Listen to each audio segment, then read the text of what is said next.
Audiobook, The Family in Kyoto, One Japanese Girl Got Freedom by Hitomi Woods on sale at online stores or apps. Apple Books, Google Play, Audible, 43 available distributors in total. 9th January. Do you wish to do something, Daddy, that will ensure your eternal salvation? There is a family here who are in awfully desperate straits. A mother and father and 4 visible children. The 2 older boys have disappeared into the world to make their fortune and have not sent any of it back. The father worked in a glass factory and got consumption, it's awfully unhealthy work, and now has been sent away to a hospital. That took all their savings, and the support of the family falls upon the oldest daughter, who is 24. She dressmakes for $1.50 a day, when she can get it, and embroiders centerpieces in the evening. The mother isn't very strong and is extremely ineffectual and pious. She sits with her hands folded, a picture of patient resignation, while the daughter kills herself with overwork and responsibility and worry. She doesn't see how they are going to get through the rest of the winter, and I don't either. $100 would buy some coal and some shoes for 3 children so that they could go to school, and give a little margin so that she needn't worry herself to death when a few days pass and she doesn't get work. You are the richest man I know. Don't you suppose you could spare $100? That girl deserves help a lot more than I ever did. I wouldn't ask it except for the girl. I don't care much what happens to the mother, she is such a jellyfish.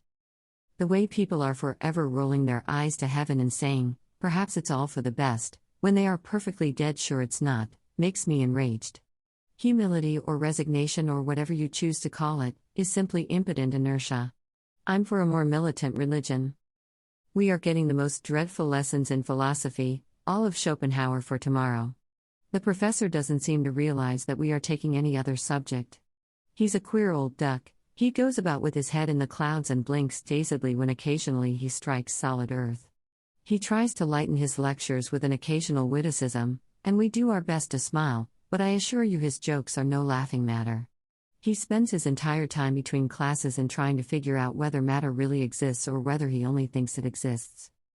I'm sure my sewing girl hasn't any doubt but that it exists. Where do you think my new novel is? In the wastebasket. I can see myself that it's no good on earth, and when a loving author realizes that, what would be the judgment of a critical public?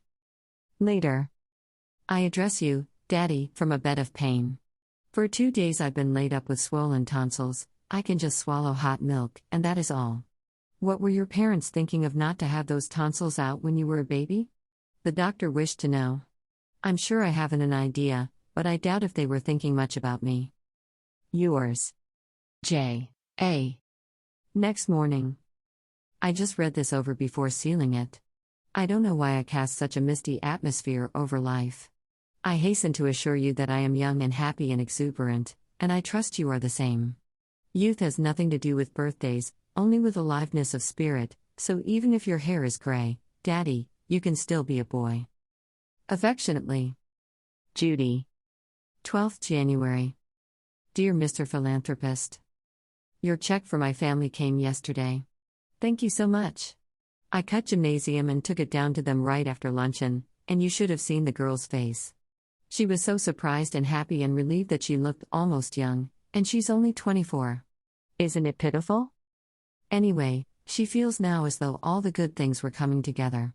She has steady work ahead for 2 months, someone's getting married, and there's a trousseau to make. Thank the good Lord! Cried the mother, when she grasped the fact that that small piece of paper was $100. It wasn't the good Lord at all, said I, it was Daddy Longlegs. Mr. Smith, I called you. But it was the good Lord who put it in his mind, said she. Not at all. I put it in his mind myself, said I. But anyway, Daddy, I trust the good Lord will reward you suitably. You deserve 10,000 years out of purgatory. Yours most gratefully. Judy Abbott. 15th February. May it please your most excellent majesty. This morning I did eat my breakfast upon a cold turkey pie and a goose, and I did send for a cup of tea, a China drink, of which I had never drank before. Don't be nervous, Daddy, I haven't lost my mind, I'm merely quoting Samuel Pepys. We're reading him in connection with English history, original sources.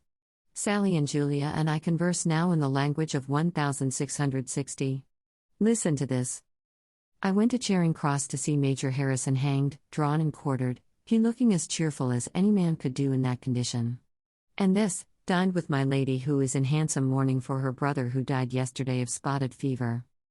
Seems a little early to commence entertaining, doesn't it? A friend of Pepys devised a very cunning manner whereby the king might pay his debts out of the sale to poor people of old decayed provisions. What do you, a reformer, think of that?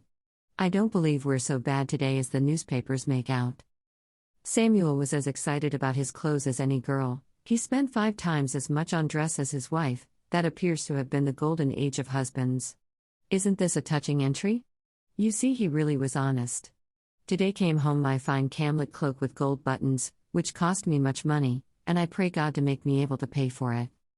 Excuse me for being so full of Pepys, I'm writing a special topic on him. What do you think, Daddy? The Self-Government Association has abolished the 10 o'clock rule. We can keep our lights all night if we choose, the only requirement being that we do not disturb others. We are not supposed to entertain on a large scale. The result is a beautiful commentary on human nature. Now that we may stay up as long as we choose, we no longer choose. Our heads begin to nod at 9 o'clock, and by 9:30 the pen drops from our nerveless grasp. It's 9:30 now. Good night. Sunday. Just back from church, preacher from Georgia. We must take care, he says, not to develop our intellects at the expense of our emotional natures, but thought it was a poor, dry sermon. Pepys again. It doesn't matter what part of the United States or Canada they come from, or what denomination they are, we always get the same sermon. Why on earth don't they go to men's colleges and urge the students not to allow their manly natures to be crushed out by too much mental application? It's a beautiful day, frozen and icy and clear. As soon as dinner is over, Sally and Julia and Marty Keene and Eleanor Pratt, friends of mine, but you don't know them, and I are going to put on short skirts and walk cross-country to Crystal Spring Farm and have a fried chicken and waffle supper, and then have Mr. Crystal Spring drive us home in his buckboard. We are supposed to be inside the campus at 7, but we are going to stretch a point tonight and make it 8. Farewell, kind sir. I have the honor of subscribing myself. Your most loyal, dutiful, faithful and obedient servant, J. Abbott. Audiobook, The Family in Kyoto, One Japanese Girl Got Freedom by Hitomi Woods on sale at online stores or apps. Apple Books, Google Play, Audible, 43 available distributors in total.